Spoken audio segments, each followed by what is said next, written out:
DNA replication is important because it allows cells and organisms to reproduce. DNA replicates semi-conservatively. So this is semi-conservative replication. This is DNA. The enzyme gyrase relieves tension from the unwinding of the double helix.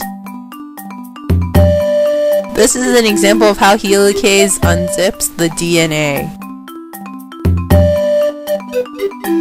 DNA helicase unwinds and unzips the double helix by breaking the hydrogen bonds between the complementary base pair.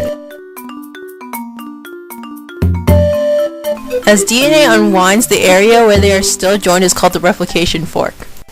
SSBs, single-stranded binding proteins, bind to the exposed DNA single strands and block the hydrogen bonding between the complementary base pairs. Primase releases RNA primers.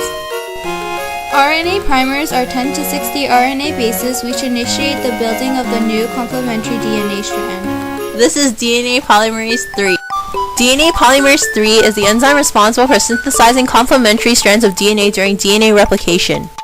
DNA polymerase III uses the energy from breaking the bonds of the first and second phosphate from the deoxyribonucleoside triphosphate. The strand that is being built towards the replication fork is called the leading strand, while the strand being built away from the replication fork is called the lagging strand.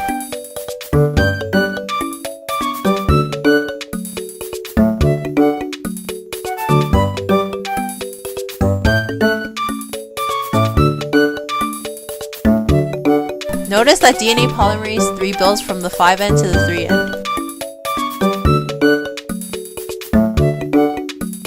RNA primers are added to the lagging strand. DNA polymerase III starts building the Okazaki fragments.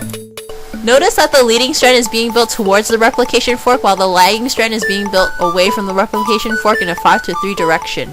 DNA helicase continues to break the hydrogen bond.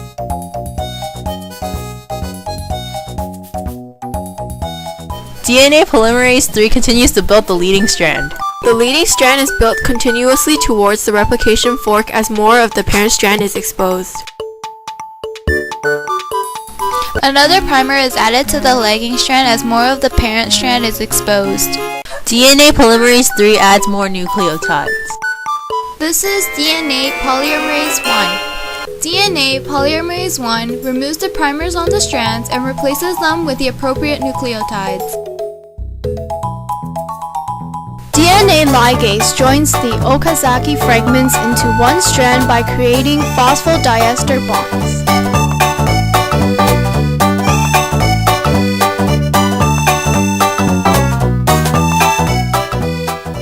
So finally, we see that the parent strand splits into two identical daughter strands and coils.